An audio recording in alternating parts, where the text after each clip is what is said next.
de la Biblia con ellos directamente, en la cual ellos podían preguntar o yo podía preguntar sobre el tema y los demás hermanos, toda la iglesia debía quedar en silencio.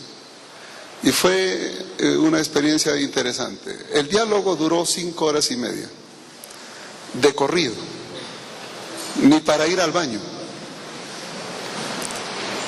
Y la verdad, después de 5 horas y media, creí conveniente que era suficiente. Me sentí, les puedo decir, con el corazón en la mano. Nunca me he sentido como una persona que realmente uno no sabe cómo decirle, ¿no? Que es sincera, que es fiel, que trata de hacer las cosas de Dios, pero se está desbarrancando a plena luz del día. Y por más que uno...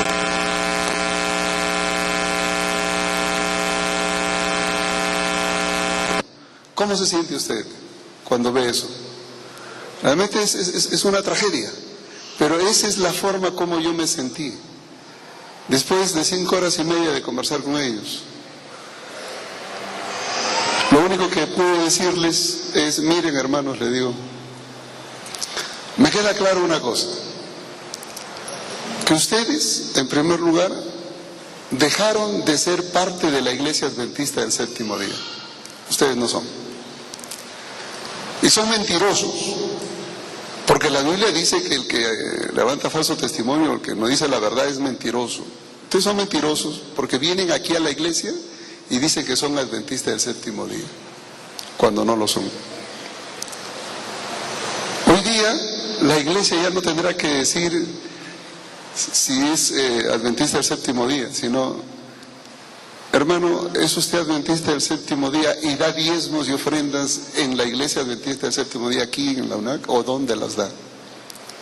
Porque le garantizo una cosa, un davidiano nunca dará ofrenda ni diezmo, siquiera pensar en dar eso en la iglesia adventista.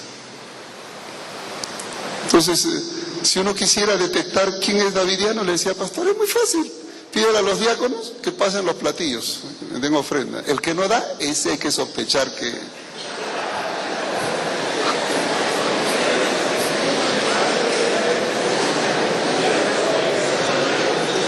Método más rápido para identificarlos. Así que hay algunos que no tienen por costumbre traer ofrenda ni diezmos al Señor. Ya tienen espíritu davidiano. Aprovecho también para darle la bienvenida a algún davidiano que siempre llega a estas reuniones. Yo sé que hay uno aquí. Digo porque los huelo. He dialogado tanto con ellos, he estudiado acerca de ellos, que quiero decirles que son, para mi criterio, son fáciles de identificar. Pero yo no los voy a hacer quedar mal. No. Porque esa no es nuestra intención. Nuestra intención es educar a la iglesia para que conozcan con quiénes conviven, quiénes son los hermanos que están aquí. Y cuando ustedes conozcan quiénes son los davidianos, puedan saber qué hacer o cómo hacer. En aquella discusión que tuve con ellos la primera vez, quiero decirles que tuve que leer mucho acerca del profeta Víctor Jutef. Yo había escuchado de ellos, pero nunca había tenido la oportunidad de leer profusamente acerca de él. O sea, una cosa es escuchar y otra cosa es leer. Así que para esa oportunidad me puse a leer todos los escritos davidianos. Y créanme que después de pasar 10 horas diarias leyendo escritos davidianos, como que uno se satura. Porque encontrar por allí una cosa jalada de los pelos, decimos, bueno, de cuando en cuando a alguien se le puede ir, ¿no? Un error por ahí. Pero cuando usted encuentra error tras error, tras error, tras error y todas las páginas, ya eso es una cosa como que satura. Llega al punto donde uno no sabe si reír o llorar. ¿Este es un chiste de mal gusto o qué está pasando? ¿Es que realmente haya gente que pueda creer semejante cosa? Y lo más triste Es que sí lo hay. Yo conozco gente loca, pero he descubierto que hay gente más loca todavía, que creen a esos locos. Estos hermanos davidianos siguen a un profeta. Y aquí yo quiero hacer una observación muy clara. Mis hermanos, nosotros no seguimos a ningún profeta. Si alguno de ustedes piensa que nosotros seguimos a Elena White, está equivocado. Nosotros no seguimos a Elena White. Nosotros seguimos la Biblia. Elena White es una mensajera de Dios. Estos hermanos siguen lo que dice su profeta, Víctor Jutef. Hay que tener mucho cuidado cuando se sigue a un hombre. Nosotros necesitamos entender cómo usar los escritos bíblicos. Y estos hermanos están fanatizados. Y son una secta que se ha enclaustrado en la Iglesia Adventista del Séptimo Día. De aquí nadie los mueve. En Estados Unidos, para que ustedes entiendan cómo cuando ellos empezaron, en Estados Unidos los hermanos le dijeron: hermanito, o sale o lo sacamos. Y como no querían salir, porque no van a salir, ¿qué creen que hacían? Traían a dos de esos diáconos bien fornidos y lo cogían el hermanito y lo levantaban prácticamente en el aire y lo sacaban y lo ponían afuera, y ni bien el hermanito estaba afuera, cogía el piso, inmediatamente se metía de regreso. ¿Y saben por qué? ¿Saben ustedes por qué no podrán la Iglesia Adventista desprenderse de un davidiano? Porque ellos son como el parásito. Realmente son parásitos espirituales. Y uso esta ilustración no para decir que son parásitos en el sentido biológico. Es una ilustración y lo digo así con cariño. Pero así como un parásito no puede vivir sin un huésped, un parásito necesita un huésped. Porque si no hay ese huésped, el parásito se muere. Eso lo sabe todo el mundo. De la misma manera, ellos necesitan de la Iglesia Adventista. Tienen que estar aquí dentro de la Iglesia Adventista. Porque si no están dentro de la Iglesia Adventista, ese movimiento se muere. ¿De dónde se nutre el movimiento davidiano? De la Iglesia Adventista. ¿Y cuál es el problema de la Iglesia Adventista? Número uno, es que no existe hoy una tendencia a un estudio serio de la Biblia. No hay. Nos hemos relajado en el estudio de la Biblia. Eso de que nosotros somos el pueblo de la Biblia como que era para el tiempo de mis abuelitos, tiempo de mis padres. Hoy día como que ya no. Entonces nos contentamos con enseñar cosas muy ligeras, comida blanda. Y de eso se aprovechan los davidianos, para decirle: miren, nosotros tenemos comida sólida. ¿A ustedes le hablan de Apocalipsis? No. ¿Le hablan de profecía? No. Mire, véngase, yo le voy a enseñar lo que está aquí. Entonces nosotros como iglesia tenemos cierta responsabilidad. Yo le decía a los administradores en México, les digo: nosotros tenemos responsabilidad como pastores cuando no tenemos un programa de predicación que contemple profecías, elementos del fin o temas que nutran a la iglesia en esa dirección, donde los davidianos y donde las otras denominaciones o grupos disidentes están atacando. Necesitamos que la iglesia escuche temas, y hay un sinfín de hombres y mujeres capacitados para dar seminarios sobre el tema. Háganlo. Pero quiero decirles que por razones que no logro entender, raras veces se hace. En fin, ¿qué pasaría si aquí viene una persona? Imagínense por un momento, por ese sendero entra una persona con su follito de escuela sabática, con su Biblia, con su himnario adventista, entra y ni bien va entrando por el pasadizo, primero apaga su celular. Sí, la casa de Dios, apaga su celular. Luego, decentemente vestida, digo decentemente porque se prepara para estar delante de Dios. Viene, toma asiento, ora en silencio y una devoción a la hora del estudio de la Biblia, atención única en el culto. ¿Cómo dirían que es esa persona? Un modelo de adventista consagrado. Ese es el modelo davidiano. Ese es. Y si ustedes le ponen atención un poquito más, se van a dar cuenta que son temperantes. Ellos, si deciden comer 2 veces al día, comen 2 veces al día, o si 3 veces al día, solo 3 veces al día, y no como nosotros que comemos una vez, empezamos en la mañana y terminamos en la noche. Y ese es el problema. Son temperantes. Y cuando nosotros les vamos a decir que están mal, ellos nos van a decir, en primer lugar, ustedes son desobedientes al consejo de Dios, porque primero son intemperantes. ¿Y qué le vamos a decir? ¿Vamos a decir que no? Peor aún, ustedes son irreverentes. Vengan una mañana aquí a la UNAC y escuchen y se van a dar cuenta. Irreverentes. ¿Y qué le vamos a decir? No, eso no es cierto.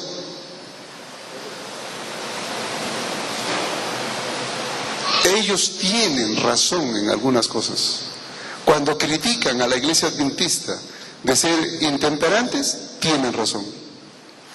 Cuando dice que la iglesia adventista no hace caso al consejo de Dios a través de Elena White, tienen razón. Cuando dice que nosotros somos irreverentes en la adoración, tienen razón. Y no es porque la tengan, sino porque nosotros le damos ocasión. Les damos ocasión. Entonces, creo que parte del problema somos nosotros mismos. Tenemos que cambiar. Yo los animo para que ustedes, en primer lugar, en la adoración, realmente seamos verdaderos adoradores. Por ahí empieza. Luego, en su vida personal, practiquen la temperancia. No solo en el comer, en el trabajo, en diferente quehacer, en el descanso. La intemperancia es en todo lado, no solamente es comer. Practiquemos los remedios naturales que Dios ha dejado, porque es parte del mensaje del tercer ángel. Ellos lo viven. ¿Qué podemos decir allí? Nosotros estamos mal. ¿Tienen razón ellos? Sí. En esa parte tienen razón. Y que necesitamos mejorar, también. Necesitamos mejorar. Así que una de las primeras cosas que hago es esto: decir que en medio de todo ese caos que vienen a traer estos hermanos que han llegado como parásitos a la iglesia adventista, tienen algunas cosas buenas. Esto que estoy mencionando: reverencia en la adoración, en la casa de Dios, un fiel cumplimiento a la reforma pro salud, el estudio diligente de la Biblia, de los escritos de Elena White sobre todo. Se saben los versículos, las páginas de Elena White se las saben de memoria. Yo un día le dije a un davidiano: a mí me gustaría que así como citas de memoria a Elena White, así sepas de memoria la Biblia. Primero la Biblia y después te vas a dar cuenta. Y es que cuando la Biblia se usa mal, nueva luz. Y cuando los escritos de Elena White se usan mal, otra nueva luz. Entonces nosotros necesitamos empezar por algún lado a ayudar a los davidianos. Primero, nosotros necesitamos entender que estos hermanos no son miembros de nuestra iglesia. Ellos no ofrendan ni diezman en la iglesia. Número 1. En segundo lugar, ellos cuando surgieron como un movimiento paralelo y su primera intención no fue separarse de la iglesia. Víctor Hutev, quien es el profeta de ellos, era una persona nacida en Bulgaria que en el año 1919 migró para Estados Unidos. Una persona un poco conflictiva, había tenido problemas con la iglesia ortodoxa en Bulgaria, porque allá es la iglesia ortodoxa. Y tuvo que salir de su país por problemas. Llegó a Estados Unidos, joven. En el año 1929, él se bautizó en la iglesia adventista del séptimo día. Y lo primero que hizo fue compenetrarse en el estudio de la Biblia. Y saben ustedes, y hablo a la iglesia, hermanos de iglesia, ustedes tienen deseo de estudiar la Biblia, eso es muy bueno. Pero cuando en la Biblia encuentren elementos que pueden confundir o no se entiende, pidan auxilio. Para eso están los pastores. Pero este colega, este amigo, Víctor Hutev, comenzó a estudiar las profecías de Isaías. Y en las profecías de Isaías él comenzó a ver una nueva luz. Y todas las profecías de Isaías que anunciaban al glorioso reino de Sión cuando Cristo venga, él las comenzó a poner en otra dimensión. Y entonces armó una estructura nueva. ¿Cuál era la nueva luz que él descubrió? ¿Cómo va la cosa? Primero él descubrió lo siguiente: que el futuro glorioso de Sion no es cuando Cristo venga por segunda vez, es antes. Entonces dijo, antes de que Cristo venga por segunda vez, Cristo va a venir en forma invisible. Ojo, Cristo va a venir en forma invisible y va a llevar a todos los que han sido sellados, todos. Se los va a llevar a Jerusalén, porque esos sellados son los 144,000. Si es que tienen la sangre de Israel. ¿Y quiénes son los que tienen la sangre de Israel? Son los que por herencia son descendientes de las tribus de Israel. Como las 10 tribus de Israel se quedaron en la diáspora, se desparramaron por toda Europa, entonces nadie sabe quién tiene sangre de Israel. Nosotros no sabemos. Pero Dios sí. Y uno dice, ¿podrá usted tener sangre de Israel? Claro que usted puede tener sangre de Israel. ¿Y cómo es eso? Entonces Hutev desarrolló una idea media rara. Es que dice, la sangre de Israel se dispersó por todo el linaje de Europa y muchos de ellos anidaron, los sefarditas, los judíos sefarditas, por ejemplo, se anidaron en España por muchos años. Y en las diferentes ciudades españolas habían sectores de judíos, sinagogas. Bueno, ¿quiénes fueron los que nos conquistaron? Los españoles. Y dentro de esos españoles que vinieron, ¿habría alguno que tendría sangre sefardita o judía? Si eso es así, entonces cuando se mezclaron con los indígenas de Latinoamérica, dejaron la sangre judía también regada aquí. Así que si usted tiene sangre judía, aunque no sea judío, pero tiene sangre judía, y recibe el mensaje de la vara del pastor, usted es uno de los 144,000, garantizado. Ahora, si usted no tiene sangre judía, pero recibe el mensaje de la vara del pastor, entonces viene el premio consuelo. Usted no será de los 144,000, pero será de la gran multitud que acompaña a los 144,000. Pero los 144,000 son literales.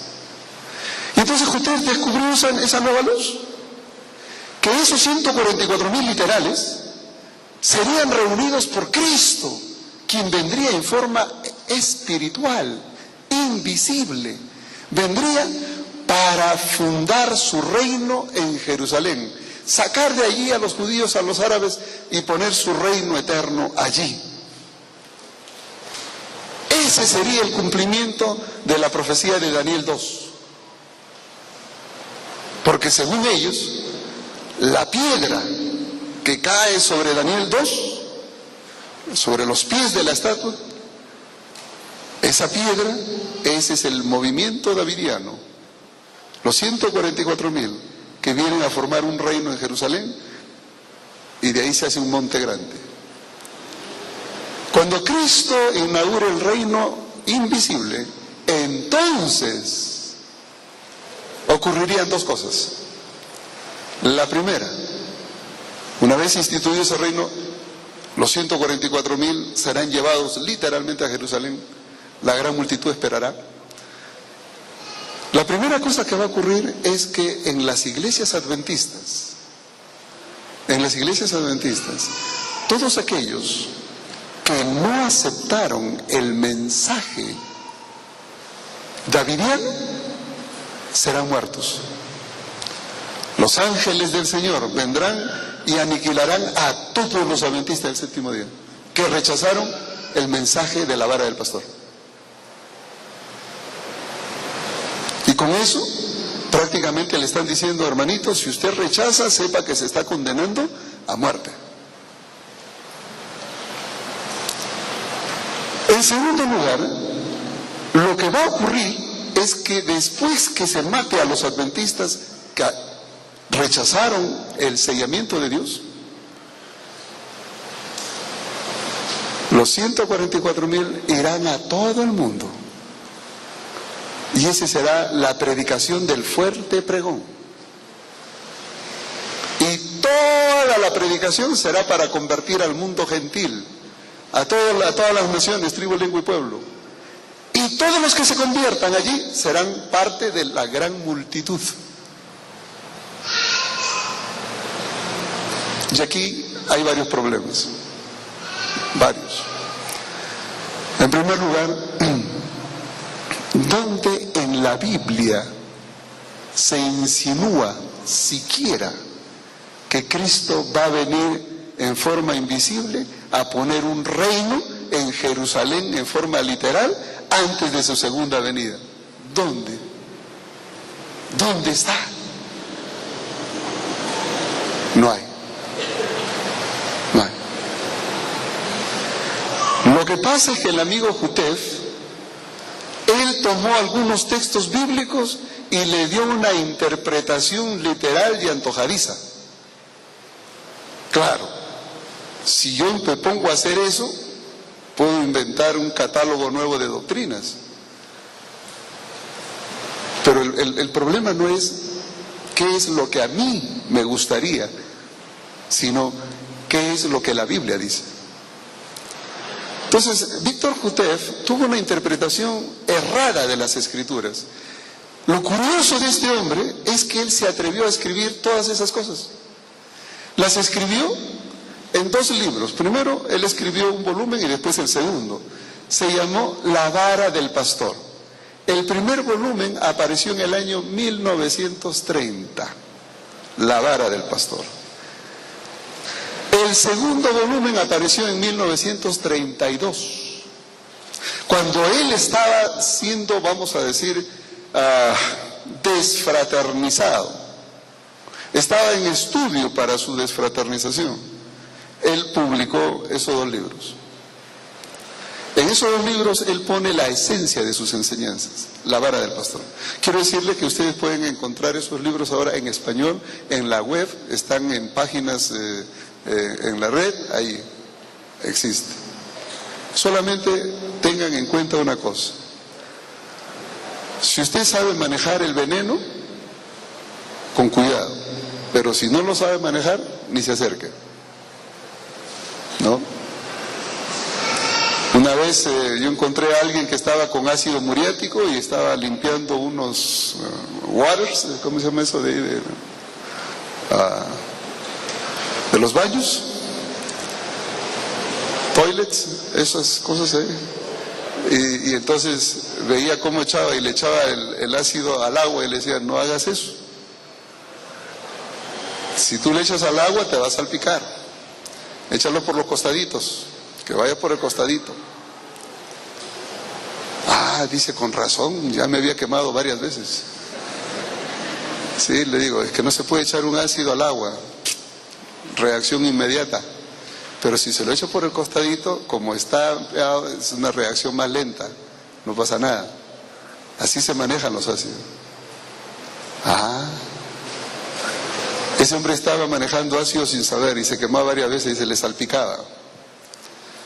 Así es la doctrina davidiana.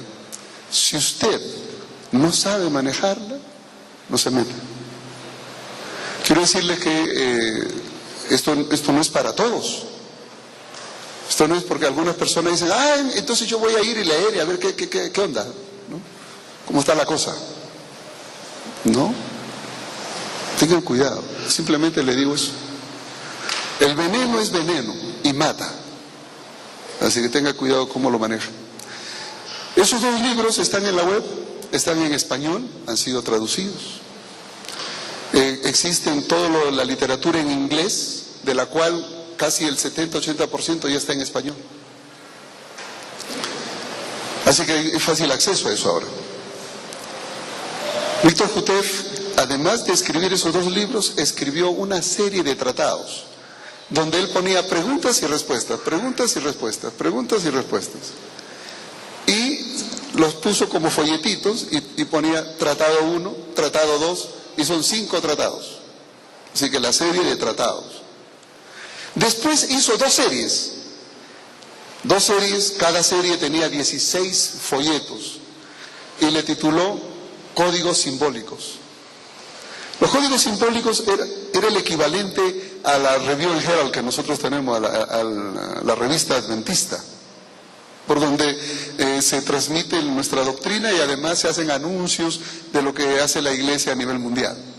Entonces él copió eso y puso códigos simbólicos y los publicó ahí también. Sus enseñanzas están allí. Publicó otras series, libros, folletos. Hay uno que se llama El reclutador de la Casa Blanca, para explicar cómo fue tratado él por la Asociación General. Según él fue maltratado, que lo trataron mal. Yo les puedo garantizar una cosa, hermanos, en Estados Unidos hay mucha, si hay unas personas que pecan de cortesía, están allá. Él dice, hermanito, tenga usted la bondad, por favor, una cortesía bárbara. Y dice que lo maltrataron. Es posible. Yo no estuve allí, así que yo no puedo decir cuán cierto sea lo uno o lo otro. Lo único que les puedo decir es que si le piden a usted por favor que se retire y usted no quiere salir, si algún hermanito lo levanta en peso y lo saca, ¿eso es maltrato? Si usted siente que eso es maltrato, es probable que sea maltratado entonces, porque muchos de los seguidores de Jutef fueron así. Entonces todas sus enseñanzas están en folletos, están en esos tratados, en esos libros, y el conjunto de todos esos libros tienen un nombre. Ese conjunto de libros, de enseñanzas de Víctor Jutef, se llama La Vara del Pastor. Así que cuando usted escuche la enseñanza de la vara del pastor, es la enseñanza de todos los escritos de Víctor Jutef. Eso es lo que significa la vara del pastor. Entonces, la vara del pastor es un término que se le da a los escritos de Víctor Jutef. Es como los escritos de Elena White, ¿cómo le llaman? Los escritos, el espíritu de profecía o la pluma inspirada. Bueno, ellos dicen la vara del pastor, para referirse a los escritos de Víctor Jutef. Así que nosotros podemos, al leer sus escritos, tener una idea muy clara de lo que él enseña, muy clara. Lo cierto es que Víctor Jutef al comienzo no quiso separarse, pero cuando él fue desfraternizado, él formó un movimiento paralelo. En 1935, él organizó su iglesia llamado de esta manera: Asociación General de los Adventistas del Séptimo Día de la Vara del Pastor. Observen ustedes que tiene exactamente el mismo nombre de nuestra iglesia. Asociación General de los Adventistas del Séptimo Día. Ese es el nombre oficial de nuestra iglesia. Y ellos le agregaron de la Vara del Pastor. Y así fue registrada ante el gobierno americano. En 1942, ellos cambiaron de nombre. Y si ustedes leen, hay un libro que son el libro de su constitución, ellos le llaman el Levíticus. El libro de Levíticus davidiano.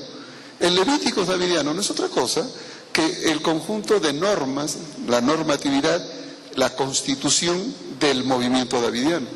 ¿Y saben lo que dice en la página 12? Ustedes pueden ir a la página web, busquen el Levíticus davidiano, en la página 12, dice textualmente Víctor Jutev,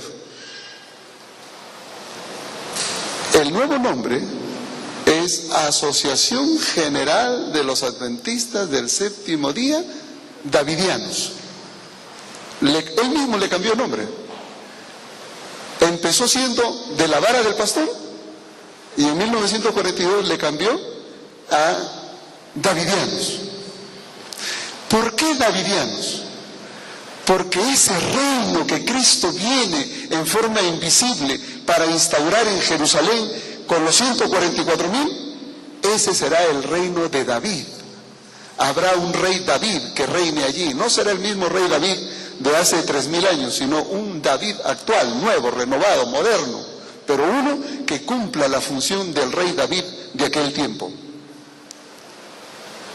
Y si esperamos un reino donde David va a ser el rey, todos los súbditos, ¿qué son?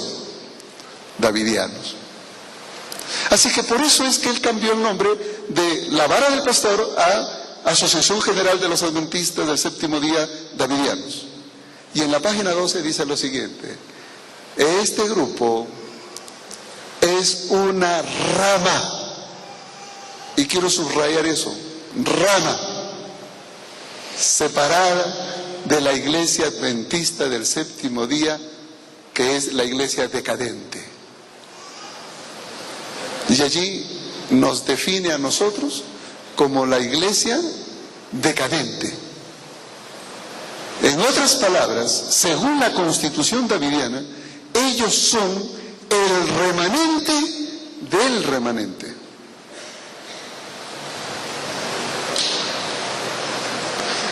Y entonces uno se pregunta, bueno, ¿y ahora quién podrá salvarnos? Porque si ellos son el remanente del remanente, ¿cómo le digo yo a ellos que eso no es así? Miren, yo me tomé el tiempo para leer de la literatura davidiana. Y dentro de las investigaciones que hice, pude descubrir diferentes grupos davidianos. Yo pensé hasta ese momento que hablar de los davidianos era hablar de un grupo. Mi sorpresa fue cuando descubrí que no era un grupo, sino un conglomerado de grupos. Y entonces me di el trabajo a hacer un diagrama. En esta edición, este es uno de los libros que publiqué sobre los davidianos en México, pusimos un diagrama. Yo hubiera querido tener la posibilidad de hacer un diagrama, pero la pantalla acá es muy chiquita, así que a última hora desistí presentarle el diagrama, porque la verdad no se leería. Pero yo quisiera indicarles que para ayudar a la iglesia a entender este problema de los davidianos, hicimos un diagrama donde nosotros mostramos que los grupos davidianos prácticamente podemos dividirlos en dos grandes bloques. Diríamos el bloque conservador y el bloque liberal. De este lado de acá, el bloque liberal. Y de este otro lado, el bloque conservador. Y en cada lado hay por lo menos 6 o 7 diferentes ramas. Es decir, si yo junto el lado liberal y el lado conservador de los davidianos, son más de 14 diferentes grupos davidianos. Entonces, cuando yo me encuentro con un davidiano, yo le hago la pregunta que una vez se la hice a un pastor davidiano. En Estados Unidos fui a buscar a los davidianos, porque yo, como estaba escribiendo esto, necesitaba entender algunos problemas que a veces leyendo no se entiende. Uno tiene que conversar con la misma persona. Y como Jotef ya se murió, pues vamos a sus discípulos. Y busqué a uno y le dije la pregunta del millón: ¿cómo sé yo? Pero yo le dije, mire, yo conozco la doctrina davidiana, a mí no me tiene que convencer de esto, del otro, ya todo eso lo conozco. Lo que yo no entiendo es a qué grupo me tengo que congregar si yo quisiera ser davidiano. ¿A qué grupo? ¿Al grupo que está en California? ¿Al grupo que está en Carolina del Norte? ¿Al grupo que está en Nueva York? ¿Al grupo que está en Texas? ¿A qué grupo? Porque hay diferentes grupos. Y entonces me dijo, no, pero es que tú tienes que seguir lo que dice el profeta. ¿Y qué dice el profeta? Y entonces ahí me sacó una profecía de Miqueas, donde decía que el pueblo de Dios estaba en el centro de la tierra, puesto por Dios en el centro de la tierra. El centro de la tierra. Entonces yo dije, sí, y me dice, nosotros estamos en el centro de la tierra. Los otros grupos no, nosotros estamos en el centro de la tierra. A ver, explícame un poquito cómo es eso del centro de la tierra. Dice, mira, de la costa atlántica a la costa del Pacífico, Estados Unidos. De esta costa atlántica a la del Pacífico, el centro está aquí en Waco, Texas. Aquí estamos nosotros. Ese es el centro de la tierra y ahí está nuestra sede. Nosotros somos el pueblo genuino porque estamos en el centro de la tierra. Madre mía, dije. ¡Qué barbaridad! Estabas tomando un texto que hablaba de Israel en el centro de la tierra, porque Israel estaba en medio de lo que era el oriente y el occidente. Y todo el mundo tenía que pasar por Israel para ir de oriente a occidente. Ese era el centro de la tierra. Se estaba refiriendo a la ubicación del pueblo de Dios en Palestina. Y él ahora me saca ese pasaje, lo transporta geográficamente a Estados Unidos y entonces me pone de la costa atlántica al Pacífico, el centro está aquí en Waco, Texas. No, hombre. Voy a tener que medir aquí a ver si de la costa de aquí, el Atlántico, el Pacífico, a ver si Medellín también está en el centro de la tierra, para decir que es el pueblo de Dios aquí, el genuino. ¿Es eso lo que la Biblia enseña?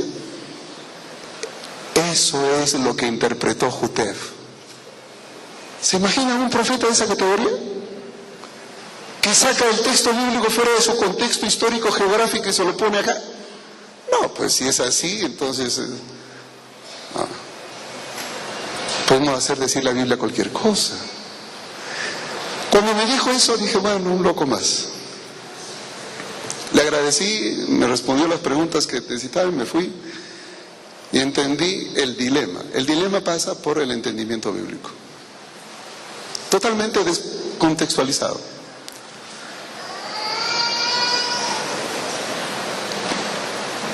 Jotef dio origen a dos ramas. Y voy a explicar por qué hay rama liberal y rama conservadora. Porque si ustedes no entienden esto, van a confundir muchas cosas.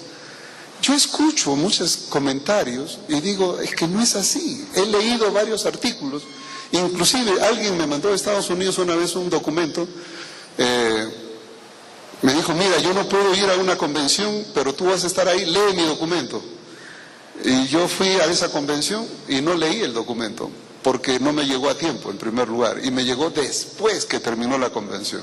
Así que lo que hice yo fue exponer mi concepción del problema. Pero cuando me llegó el documento, lo leí y dije, no, o sea, aunque me hubiera llegado a tiempo, yo no lo leía. Primero porque no estaba de acuerdo con lo que estaba escrito ahí. No lo podía leer. Y entonces, cuando regresé, lo llamé al colega, era un profesor de Andrews, y le dije, hermano, no leí tu documento simplemente porque no me llegó, pero aunque me hubiese llegado, tampoco lo leía. Simplemente por una razón. Tu documento tiene confusión. Ahí estás uniendo dos problemas en uno y tienes que separar. Y le expliqué la razón. ¿Cuál era? Es que mucha gente comenta de los davidianos como que fuera un solo bloque. Y son dos. Por eso es que yo entiendo a los davidianos. Si hay alguno aquí, quiero decirle que en ese sentido yo tengo que ser honesto, no puedo acusarlo de lo que no son. Yo entiendo cuando se molestan, cuando dicen así no es. Por supuesto que así no es. Yo sé que así no es, pero eso no quiere decir que estén bien. Hay dos bloques y hay que separarlos. ¿Cuáles son los dos? El bloque liberal, que fue organizado en 1955, cuando Jutef murió en febrero 5 del 1955. En ese momento, Benjamín Roden, uno de los seguidores de Víctor Jutef, se separó de la rama principal porque hasta la muerte de Jutef era un solo movimiento. Claro, mientras el papá vivía, un solo movimiento. Pero cuando él murió, en el 55, Benjamín Roden se separó y entonces formó lo que él llamó la rama davidiana. Ese fue el nombre que le dio, rama davidiana, o en inglés lo que se conoce como el Branch Davidian. Este Branch Davidian es muy importante porque él se separó un poco, se radicalizó de la idea de Jutef. ¿En qué sentido? Jutef enseñaba que la matanza, ¿se acuerdan del reino que va a ser instaurado en Jerusalén? Y tan pronto el reino es instaurado, ¿qué va a pasar? Dos cosas. Primero, los adventistas serán muertos. Esa es la matanza de Ezequiel 9. Esa matanza, decía Jutef, la van a ejecutar los ángeles de Dios. Los ángeles de Dios vendrán y así como en Egipto cortarán cabeza, pero a todos los adventistas que rechazaron el mensaje de la vara del pastor. Pero Benjamín Roden, él tomó un distanciamiento de esa posición y Benjamín Roden dijo, no van a ser los ángeles del Señor, vamos a ser nosotros. Fue Benjamín Roden el que tomó la interpretación de que eran los mismos davidianos quienes debían ejecutar la matanza de Ezequiel 9. Y esa es la razón por qué entonces él comenzó a armarse y a equipar a la iglesia davidiana radical para que entrenen al tiro al blanco, porque tenían que cumplir una misión. ¿Cuál? Ejecutar la matanza de los adventistas que despreciaron el mensaje davidiano. Entonces, entre el bloque conservador, los conservadores dicen que la matanza, ¿quiénes la harán? Los ángeles. Los radicales, con Ben Roden, su fundador, dicen, no son los ángeles, somos nosotros. Y entonces cuando usted le dice a un davidiano, ustedes son criminales porque van a venir a matarnos según la matanza de Ezequiel 9, el davidiano, ¿qué le va a decir? No, es que no es así, usted, no, si usted, es que no es así. Y hermanos, no es así. Todos los davidianos que están viniendo aquí a Medellín y están aquí en Colombia, todos, por la literatura que distribuyen, que tienen su portada, los que han recibido el folletito pueden mirar, debe decir ahí, Asociación Publicadora Universal. Esa Asociación Publicadora Universal se originó en Nueva York por un grupo de jamaiquinos que luego tradujeron al español, vinieron a México y de México saltaron a Latinoamérica. Vienen de esa línea. Ellos son conservadores. Y ustedes le dicen a esos hermanos que ellos son asesinos porque van a venir a hacer la matanza de Ezequiel 9, y decir, no, es injusto, nos están levantando calumnias, están mintiendo. Hermano, eso dicen porque no saben, no nos conocen. ¿Ustedes se dan cuenta de lo que estamos haciendo? Usted no le puede decir eso a un davidiano, porque eso no es cierto. Ellos son conservadores, ellos piensan que son los ángeles de Dios quienes van a hacer el trabajo. En el grupo radical, Ben Roden murió en el año 1978. Cuando él muere en el año 78, su esposa Luisa tomó el poder. Siguió el ejemplo de Jutef. Cuando Jutef murió en el año 55, ¿quién cree que tomó el poder? La esposa. La esposa. Y fue esa razón la que motivó a que algunos, no solo Benjamín Roden se separó, sino que hubieron otros que también se separaron. Y dentro de esos otros hay un nombre que es el que más se ha empeñado en trabajar en el asunto de publicaciones. Su nombre es Donald Adair. Si ustedes alguna vez escuchan a Donald Adair, él todavía vive, debe tener alrededor de 82. Yo calculo que por la edad debe estar entre los 82 y 84 años, más o menos. Vive en la ciudad de Salem, en Carolina del Norte, y él ha sido uno de los grandes publicadores, literalmente en masa, de las publicaciones de Víctor Jutef. Él hizo de las publicaciones de Víctor Jutef lo que la hermana White dice que hay que hacer de sus publicaciones, que deben distribuirse como hojas de otoño, literalmente.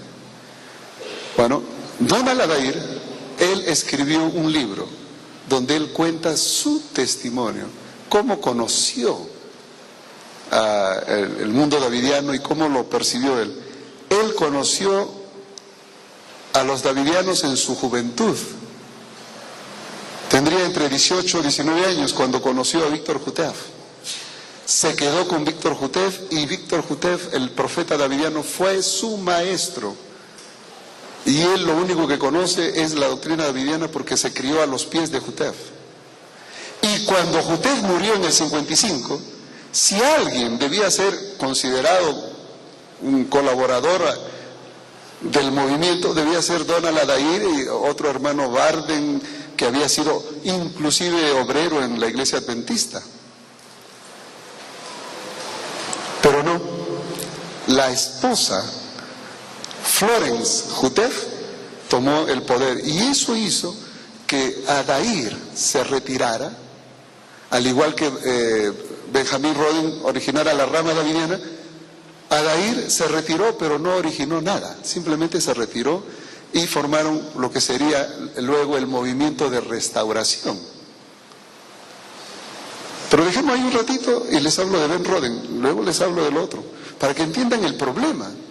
Es que muere en el 78 Roden, la esposa hace lo mismo que la de Jutef, toma el poder, y como ella no tenía un liderazgo fuerte, se toma de un joven que acababa de llegar a la iglesia adventista en ese año 78.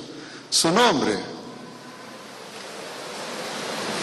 el amigo Howell, que después se cambiaría de nombre a David Koresh. Vernon Howell era un joven guitarrista, líder, y Luisa Roden le dio cabida para que le ayudase en el liderazgo con los jóvenes. Luisa tenía, y Benjamín Roden tenía un hijo, se llamaba George Roden. En realidad el hijo debía ser el que debía estar ahí, pero el hijo era no era muy dinámico, que digamos.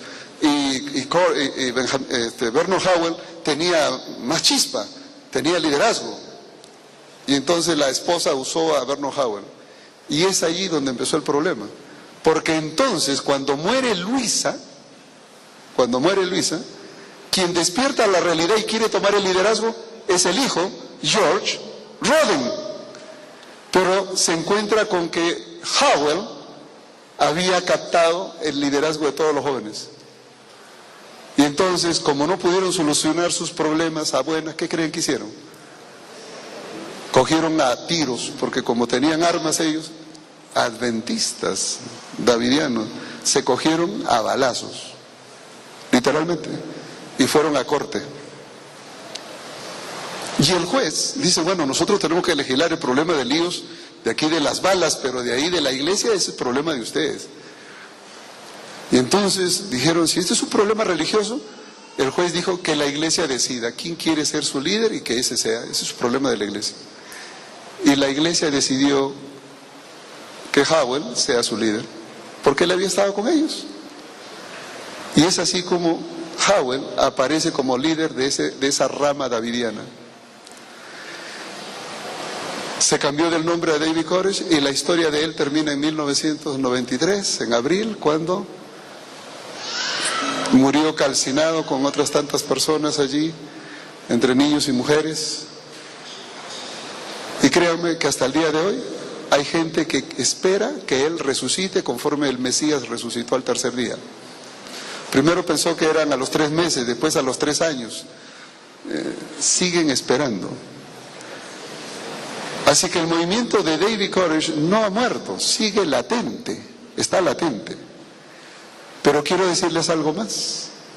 Resulta que paralelo a Howell, como se cogieron a balazos con George Roden, entonces un grupo de la rama davidiana decidió organizarse de otra manera. Y un señor llamado Charles Pace organizó una congregación separada de Koresh, y luego Teresa Moore organizó una congregación liderada por mujeres de la misma rama davidiana, y ellos siguen activos en diferentes lugares de Estados Unidos. Es decir, la rama radical no ha muerto. Siguen los seguidores de Teresa Moore o de Charles Pace, siguen allí, y los de David Koresh todavía siguen esperando que resucite y están ahí latentes. Así que decir que la rama davidiana, aquellos que creen que son los encargados de matar a los adventistas del séptimo día, se acabaron con la muerte de Koresh, están equivocados. Están ahí. Lo bueno de esto, ¿saben qué es, hermanos? Es que ellos no han salido de Estados Unidos, ellos están allá. El problema es allá. Los que nos visitan aquí son harina de otro costal. Esos son davidianos conservadores.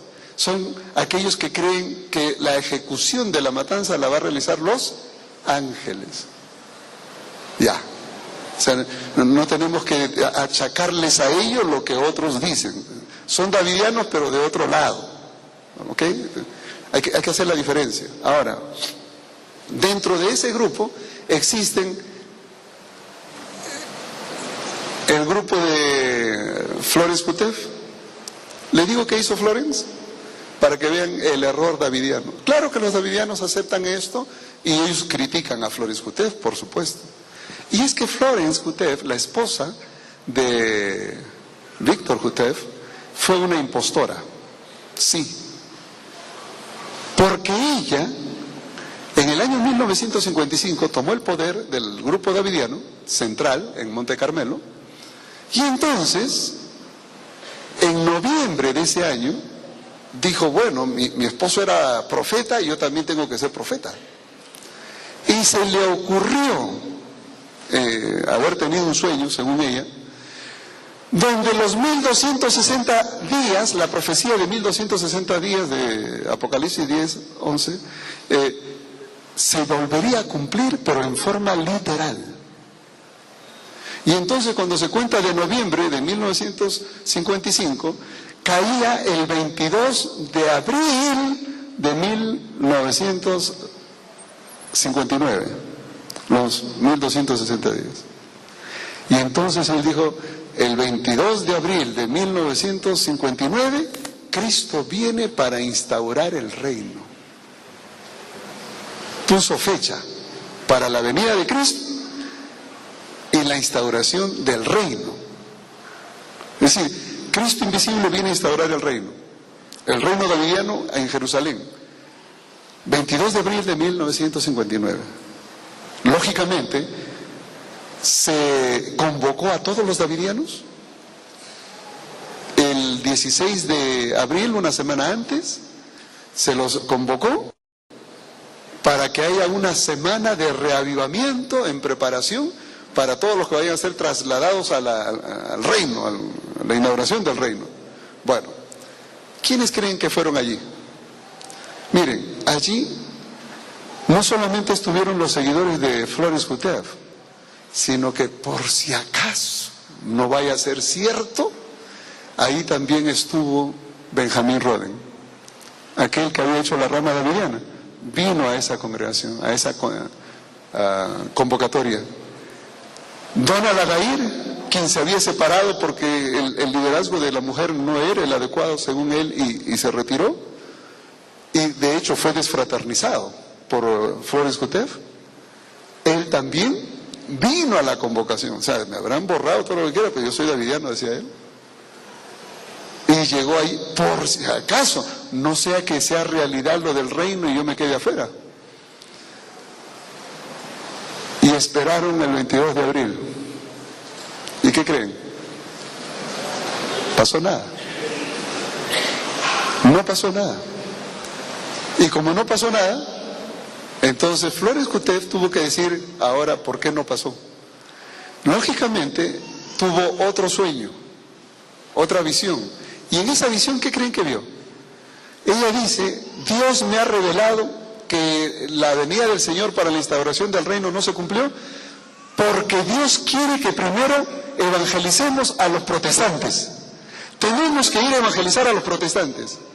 Y entonces se armó toda una cruzada en el año, todo lo que corresponde a fines de 1960 hasta 1961, todo ese año y meses fue una cruzada para evangelizar a los protestantes, luteranos, evangélicos, metodistas. Miren, todos los protestantes fueron visitados por los davidianos.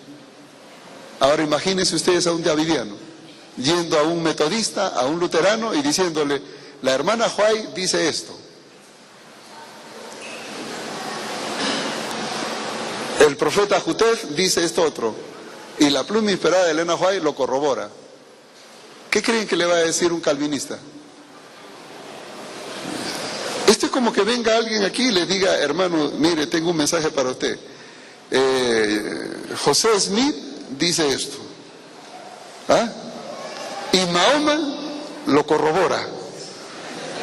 ¿Y usted qué dice? No sea honesto, ¿usted qué diría? ¿A mí qué me interesa lo que piensa José Smith o lo que haya dicho Mahoma? No tengo nada que ver con eso. Pues esa fue exactamente la respuesta que le dieron los protestantes a los davidianos. ¿Y qué pasó con todo ese esfuerzo misionero? Fracasó. Fracasó porque el mensaje davidiano está focalizado en los escritos de Elena White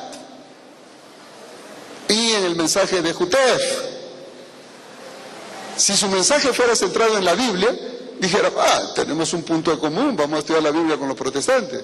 Pero no, fracasó. Y como fracasó, entonces la señora Kutef convocó para marzo de 1962, convocó una reunión en el Monte Carmelo. ¿Y qué creen que hizo ahí? Declaró disuelta la asociación de los davidianos, del movimiento davidiano. Dijo, no, esto no va para más, esto no es así, así que disolvemos. Y eso salió publicado en la revista adventista de ese año, 1962, con el título, Los davidianos se desbandan. Así salió publicado. Y en lo que se leía allí, el comentario del editor de nuestra revista adventista decía que este movimiento que por años había estado causando problemas, decidió desbandarse, se han disuelto se acabó el problema. Qué equivocado estaba. ¿Saben por qué? Flores Coutet disolvió lo que ella tenía. Pero en ese mismo momento que Flores Coutet estaba en el Monte Carmelo disolviendo el movimiento davidiano, en California, en el estado de California, en la ciudad de Riverside, Donald Adair, Barden y otros hermanos que habían sido borrados por Flores Coutet estaban organizándose como el grupo davidiano. Un resurgir del movimiento davidiano. Así que mientras por un lado se apagaba un problema, en California se encendía otro. Ese movimiento que fue impulsado y mucho por Donald Adair cobró fuerza. Solo que Donald Adair se separó de Barden y formaron dos grupos distintos. A Donald Adair se le ocurrió hacer algo. Contratar a alguien en Nueva York y penetre las iglesias jamaiquinas, porque la iglesia adventista tenía un buen número de iglesias de origen jamaiquino. Y entonces contrataron a un señor, y aquí les tengo el nombre, pues yo lo puse aquí con nombre y apellido, Tony Hibbert. Tony Hibbert fue contratado por Donald Adair para ir y predicar a los adventistas de Nueva York, especialmente a los de raza negra de origen jamaiquino. Y Tony Hibbert tuvo un éxito rotundo. Dividió a la iglesia adventista. Y cuando vio que el grupo estaba bueno, ¿saben qué hizo? En el año 1982, él se constituyó como jefe del grupo davidiano de Nueva York. Entonces ya no estaba el grupo de Barden solo, estaba ahora el de Donald Adair. Perdón, Donald Adair, su sede es en la ciudad de Salem, en Carolina del Sur, no del norte, sino del sur.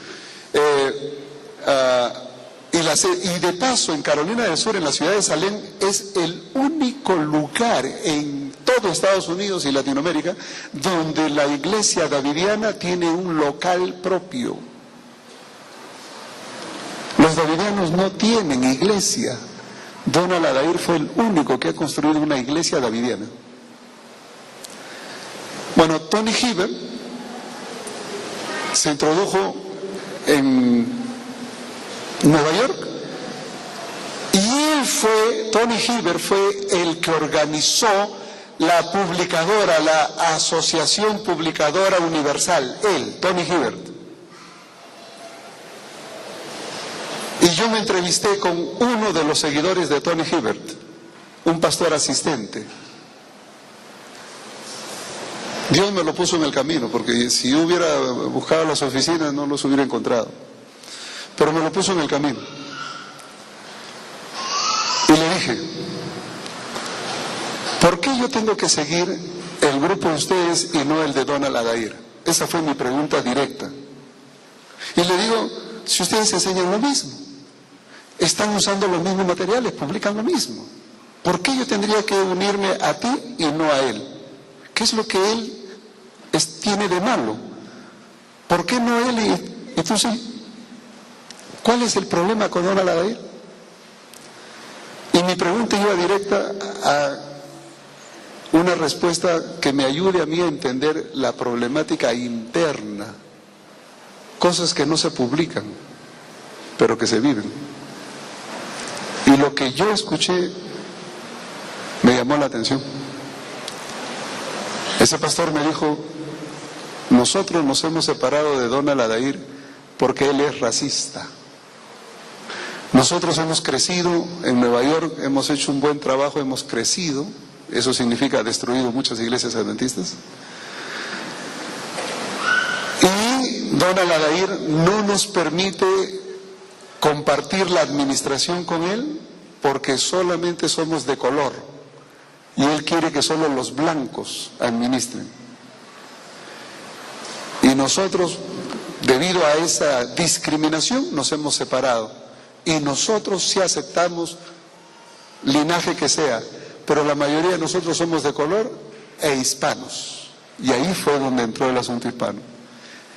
Y algo más. Nosotros estamos reclutando gente hispana que sea bilingüe. Y lo que él pasó luego fue a ver si yo podía trabajar con ellos.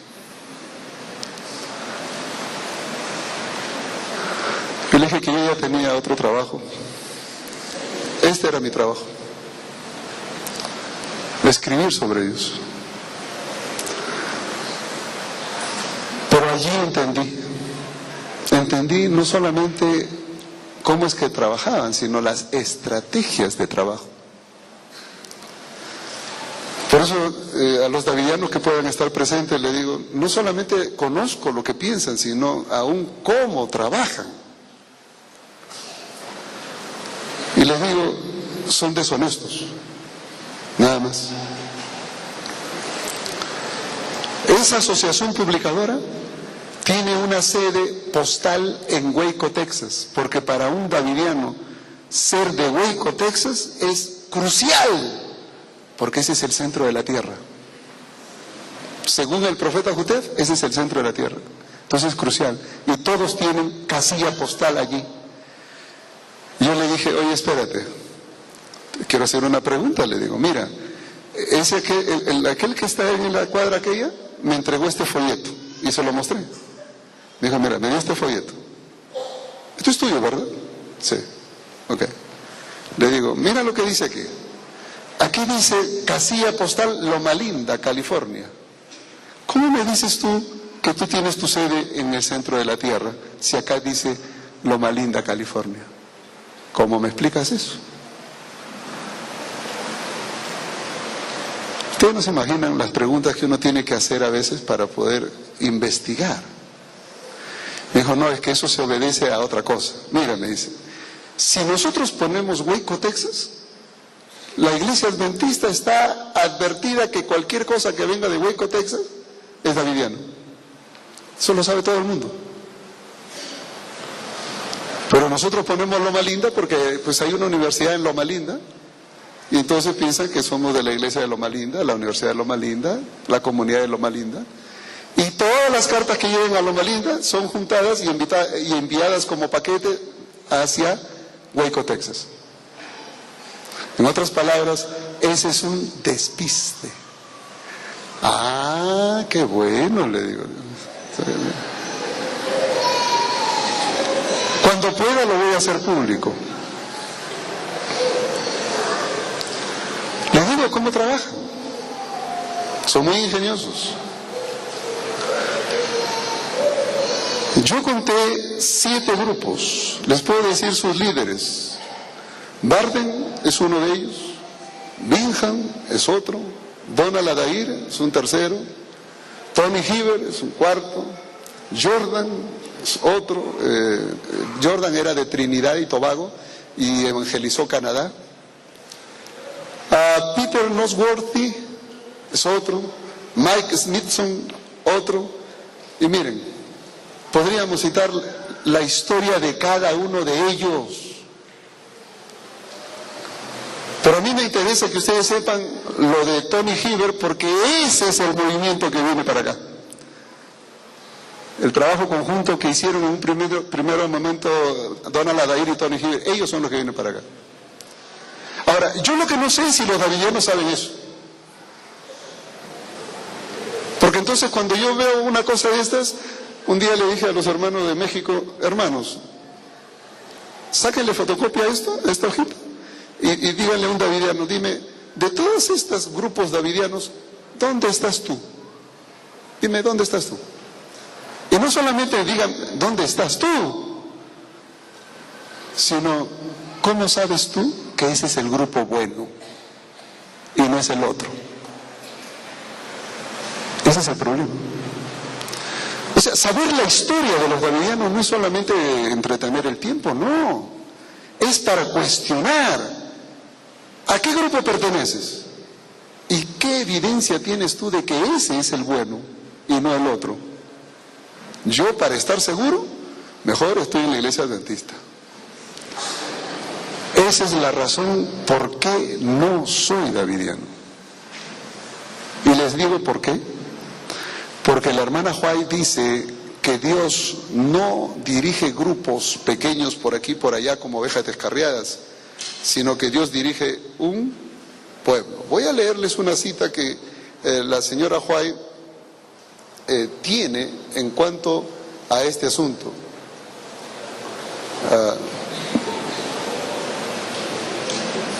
Dice, está en Testimonio para Ministros en la página 58. La señora White dice lo siguiente: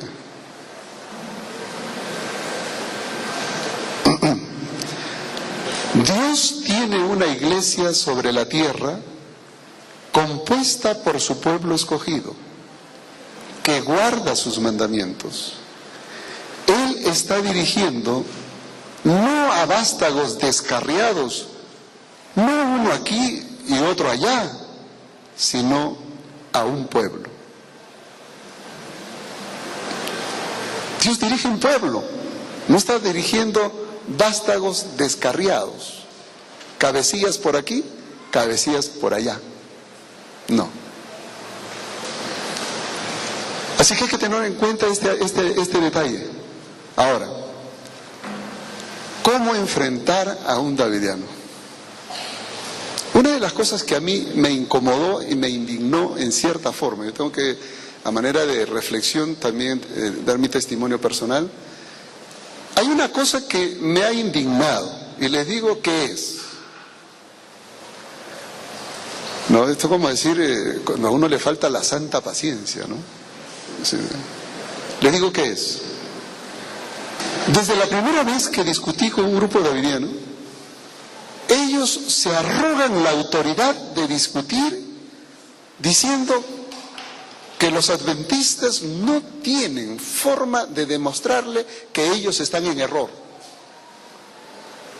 Y cuando leí la literatura davidiana, en su literatura, ellos citan que invitaron al secretario de la Asociación General, al departamental X de la Asociación General, del White State de la Asociación General y todo eso, y nadie le supo contestar a estas cosas. Por lo tanto, la iglesia adventista no puede refutar a los davidianos porque no tienen la verdad. Saben que están equivocados los adventistas, que los davidianos tienen la verdad. Y cuando yo leí todas esas cosas juntas, y que te lo digan en la cara, yo dije, no, este es el colmo. Recién entendí yo lo que significaba ese gesto de David cuando escuchó a Goliat decir, ¿y este incircunciso qué se ha creído este?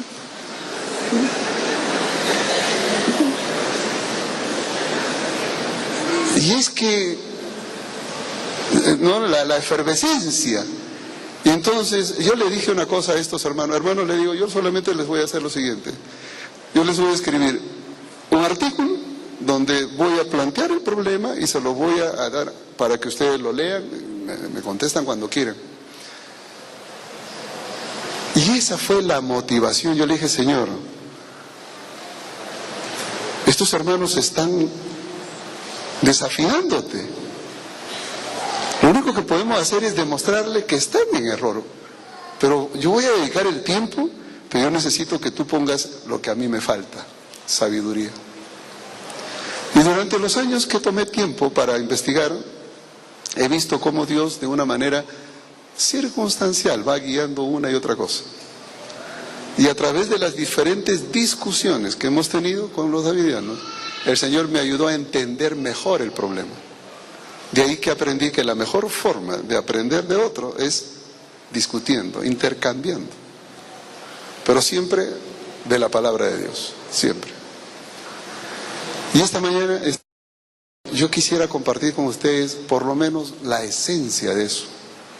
Hoy día quiero introducir el aspecto, mañana en la mañana lo continuamos, pero quiero introducir la esencia, basado en lo siguiente. Acá hay una cita que yo la puse, la leí del amigo Jutef, ¿no? Y entonces me llamó tanto la atención que yo dije, esto es el colmo.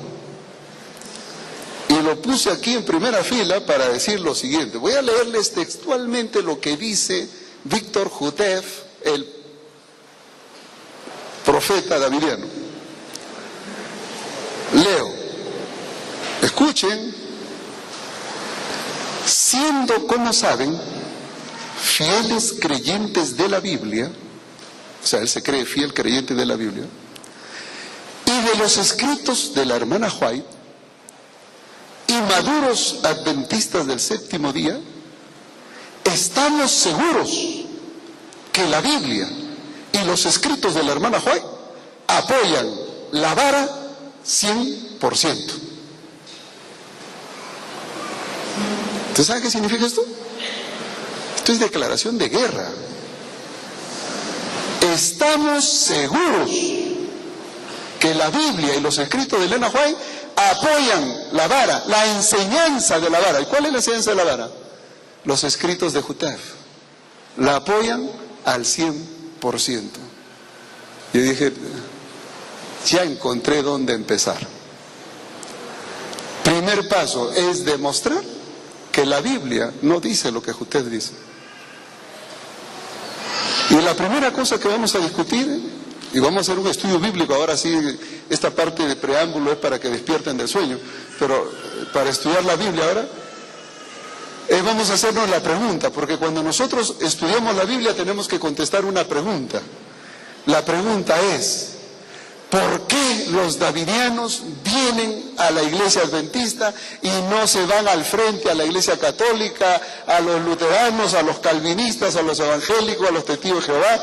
¿Por qué vienen a faltarnos la santa paciencia? ¿Por qué nosotros? ¿Por qué?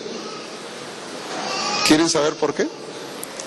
Voy a leerles el texto del profeta y luego vamos a profundizar, pero antes de hacer un breve receso para cantar, voy a leerles el texto y lo dejo planteado. Mateo capítulo 10. Mateo capítulo 10. Verso 5 y 6. Y este es el texto que el profeta Jutef cita y dice, leo Mateo 10, 5 y 6. A estos 12 envió Jesús y les dio instrucciones diciendo, por camino de gentiles no vayáis, y en ciudad de samaritanos no entréis, sino id antes a las ovejas perdidas de la casa de Israel. Aquí dice, no entren al barrio gentil, a los samaritanos, peor samaritanas, sino única y exclusivamente a las ovejas perdidas de la casa de Israel. Pregúntele a un davidiano, ¿quién es el pueblo de Dios de este tiempo? ¿Y quién cree que dicen que es? La iglesia adventista del séptimo día. Ese es el pueblo de Dios para este tiempo. Ustedes son el pueblo de Dios de este tiempo, pero están en apostasía. Y Dios nos ha mandado con un mensaje para ustedes. ¿Pueden creer eso? La pregunta es, ¿la Biblia apoya ese mensaje? ¿La hermana White apoya ese mensaje al 100%? Cuando volvamos, vamos a contestar, a ver si es cierto lo que el profeta dice. Un comercial, volvemos.